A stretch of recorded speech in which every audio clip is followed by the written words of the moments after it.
Morning. We are on lesson 9.1, page 524, problem 1.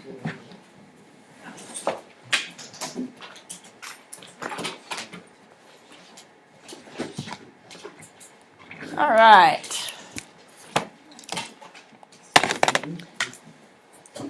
Okay.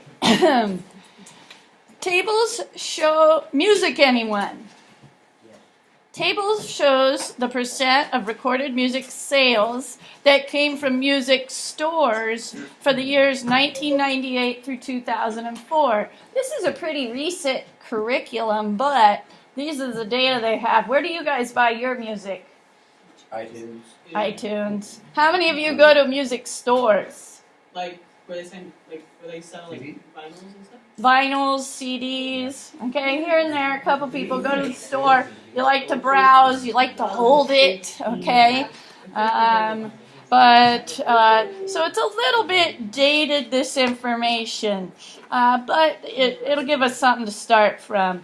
Number 1, Oscar, could you read 1 for us, please?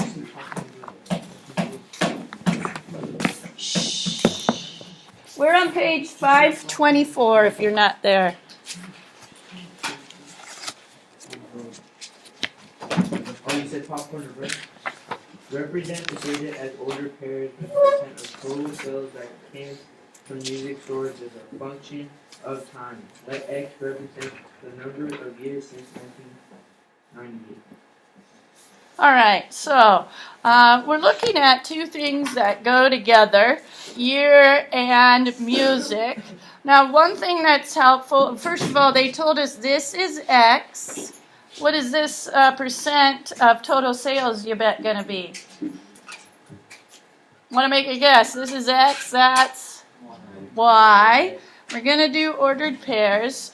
And whenever you're working with something like dates, you usually set the first date that you're working with as time 0. So put a 0 above the 1998. Thank you so much, Mr. Craig.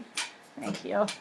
And then what we're going to look at is X is years since 1998. So in 1999, that is 1 year since 1998. Andy, 2000, how many years away is that from 1998? 2. So go ahead and number these across the top. This is often what you do with statistical data when you have a year, because these big, huge numbers, they mean something in terms of calendar, but not in terms of our data. Now, ordered pairs. Ordered pairs is what they want us to do. Now, an ordered pair has an X followed by a Y, yes? So my first ordered pair is this 0 goes with 50.8.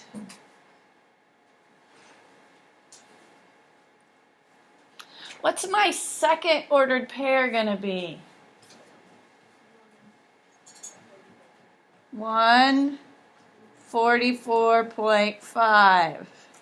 Where'd she get that? The table right here. This 1 is what we're using for the X, and the 44.5 or the percent music sales is what we're doing for the Y. Go ahead and finish. We have 7 ordered pairs you're going to make. Please write them down. You need something to write with? Sure. No, you need your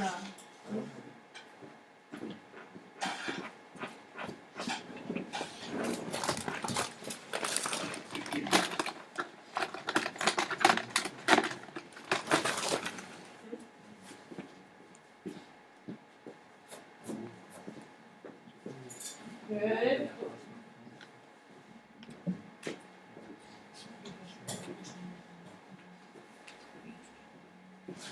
Breakfast of Champions, huh? How you doing, Molly?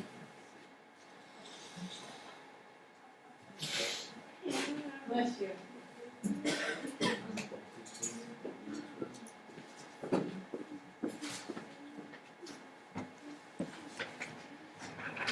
All right.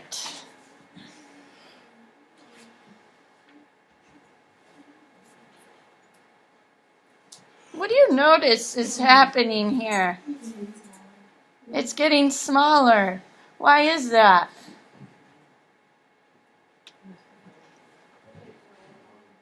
Technology. What about the technology? Get more advanced.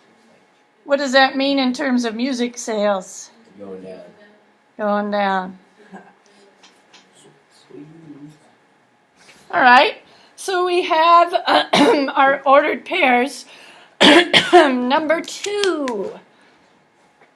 Brian, what are they asking us to do in number 2? Use your calculator to construct the scatter plot of the data. Get the scatter plot from this thing. Label the axis. All right. Calculator, scatter plot. Have we done those? I remember us doing dot plot, or not dot plot, but the box and whisker, but here we go. On, clear, stat. Are you with me? Edit, push enter. If you have stuff in your list, clear your list, push enter. You highlight the list, push clear, then enter. Now, the way we're going to put ordered pairs in for your scatter plot is you're going to put the X in list 1 and the Y in list 2. There's one more calculator up here. So, for example, first I'm going to put 0, enter, and then I'm going to tab over to list 2. 0 goes with 50.8. Enter. Then I'm going to switch back to list 1. Now I'm looking at this ordered pair. 1 goes with 44.5. 1, enter. Tab over to list 2, 44.5. Enter. Go ahead. X's in list 1 and Y's in list 2. Yeah, you could do them separately if you want. I like to do them at the same time so I don't get out of sync. Because it is important that the right X and Y are lined up in the right row together. Again, one more calculator up here. Somebody'd like to be doing this. Okay. 2.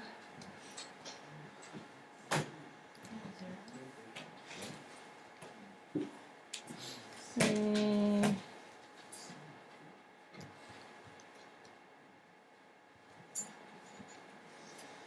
4.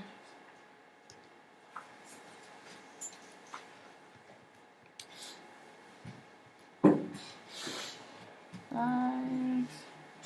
Nope.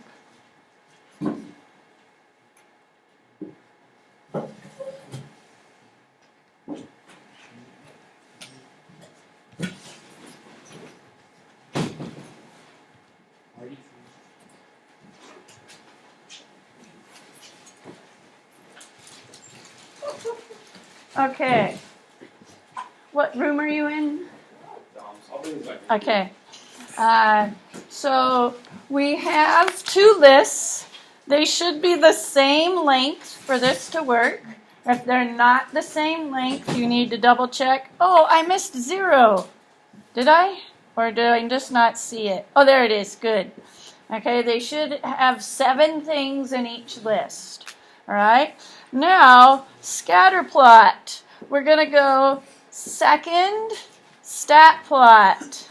Second, stat plot. Stat plot is above y equals. Mine has number 1 plot is on. We used that recently. I'm going to push enter. But the plot that's on is a box and whisker, and I need to change that. Scatter plot is this first plot right here. It looks like an X and a Y, and there's little dots in a pattern. So I need to go down because I was blinking on. I want to leave it on, but I went down to type. Now my cursor is on the scatter plot icon, and I'm going to push enter. It plopped into mine. X is going to be list 1. Y is going to be list 2. They're ordered pairs that are going to show up as dots. Before I go ahead and push graph, I'm going to set the window. If I push graph now, whatever the window was for the last dot plot or box and whisker. So I'm going to push window, and I have the help of them already giving me axes. Okay? If I didn't, I'd be looking at the X and say, what's my smallest and biggest X? And the Y, what's my smallest and biggest Y, to try and give myself a range. But they already give me axes. For an X-min, I see 0, so I'm going to change my window there to 0. And for my X max, it says 8 here, but 2 more boxes over is actually 10. I'm going to give it 10. I'm going up by 1 each box. So I'm changing the X to reflect what I see on this blank graph. And now my Y-min is also 0. What do they go up to on the Y-axis? 60. And what is each box? How much are they going up for?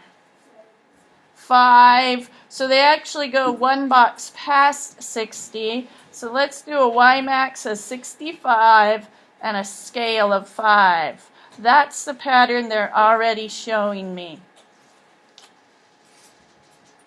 Now I'm going to push graph. Does your graph look something like this? Okay, we're going to replicate that graph onto this graph. We already know the ordered pairs, and now we have a visual picture of what it looks like. Zeros at 50.8. 0, 50.8 is just a tiny bit above 50. That's this box right here. You can hardly even see. 1 is at 44. Oh, look at 1 is in between 0 and 2, so it's not marked, but it's here. And it's 44.5, so it's up a tiny bit below 45. That's this next box. Go ahead and put these dots onto your graph. Not only do you have it on the calculator, but you have the ordered pairs up here that you could read and match things up. 2 is at 42.4.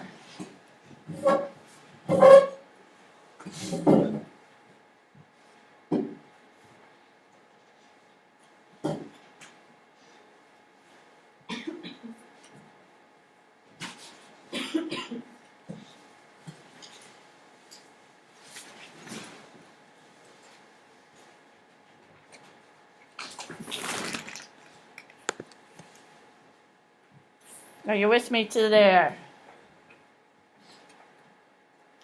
Is that too small? If I make it big, then you can't see all of this stuff.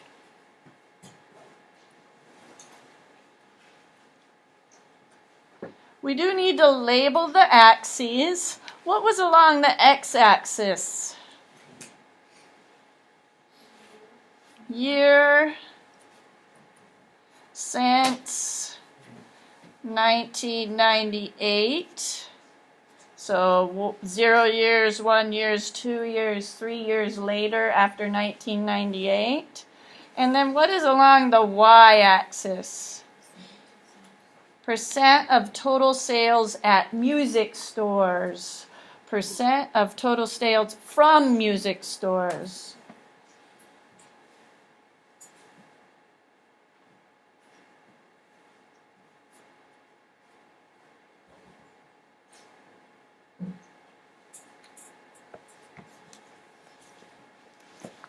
So they gave us a lot of clues on how to do this plot this time. But if we're working with data, a lot of times time is our independent variable, you remember, and time is what you'll see along the x-axis. Describe any patterns you see. What do we see?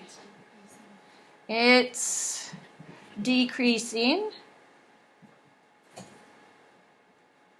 What kind of shape is that pattern? What does our dots look like if we were to describe them with a shape? Linear. It looks pretty linear. It looks pretty linear. It's hard to 100% tell after only a couple data points because it does look like it's a little bit sharper drop right here at the top. That might actually be a curve. And it does look like it might have leveled out a tiny bit at the end. That might be a curve. But if you look at the overall pattern, it looks pretty linear. Using a graphing calculator to calc the linear regression equation for the data, round the values to the nearest hundredth. They show us how to do this yet. Am I in the right 9.1? Oh well, I'll show you how. It seems like they're assuming we know some stuff. Make sure I'm on the right section. 9.1 problem 1. Here we go. We have our info in the calculator. We're going to go to Stat. We're going to go to Calc, so we scroll over so Calc is highlighted. And instead of our one variable statistics, do you see where it says linreg? It's at number 4 on my calculator, linreg. Yeah. Linear regression. That means if we think this makes a line, what's the equation of the line that goes through that? We're thinking it looks like a line. So we're going to scroll on down to number 4, push enter for linreg. Again, it prompts us, do you want the X to be list 1 and the Y to be list 2? So good, we're on the right list. Enter, enter, enter, enter, calculate. Do you get something that looks like what's on my screen? Whole bunch of numbers. Now notice it gives you a y equals generic formula at the top. A y equals generic formula at the top. I'll show you what to do with that right now. We're missing the thing. On the side of the camera here, huh? You're what? On the other side. Yeah, you probably need to go talk to them, yes? Come on over. Get on her phone, Right man. here, right here. Right here. That's a calculator, but you can give her a bad Anna, have you been on your phone today? Keep coming, Marvin, this way. See the little, there we go. See the little tiny window? Oh, There, yeah. now they see you. Anna, are you on your phone today? I know. I was talking. Yeah, yeah. That's what I thought. I like your jersey. Thanks. You guys learning something? Yeah.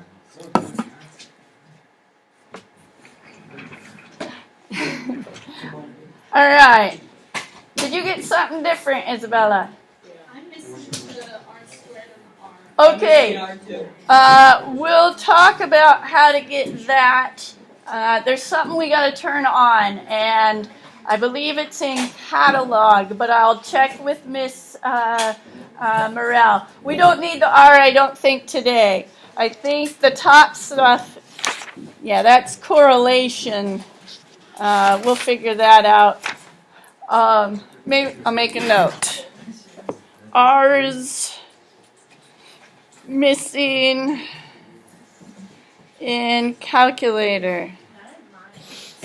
Yes, mine they're on. Some of your calculators are probably on, but it is a little thing we have to go in and turn on. Here's what we have to do with all those numbers.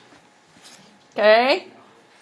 First, remind yourself this is a linear equation of the form y equals ax plus b. We're used to seeing it as mx plus b, but as you work the calculator, they're going to start making the coefficients be a, b, and c.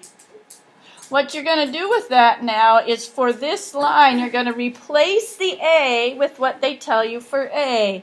I see negative 2.967. I'm going to call that negative, I could even round to 3, but I'm going to go 2.97x plus. B is shown in the calculator. That's what's going to come next. 48.89. I'm going to put that right there. So I've plugged in A in front of the X and B over here all by itself.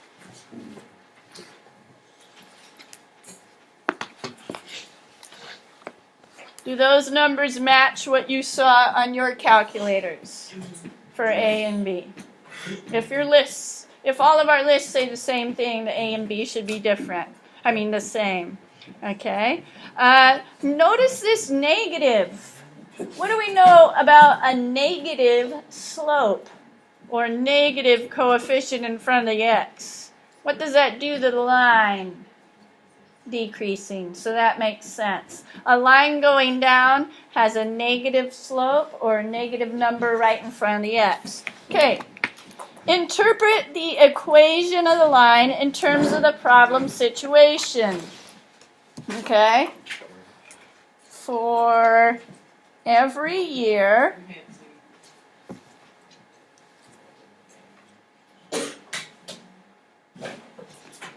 okay, I'm going to rewrite that equation up here at the top of the page.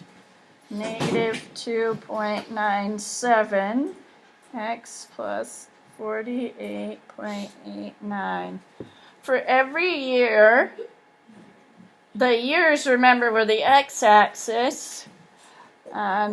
Percent sales go down. That's what a negative means. Now 2.97, I'm going to say about 3% per year. I think that might have been redundant. Is he talking again? How did he get back so fast? Is he talking to us? What do I need to do here to be able to hear him? No, he's not there. I've got this volume up. Hello? Maybe the TV volume? Hello, Mr. Marwig? What's Mr. Marwig saying?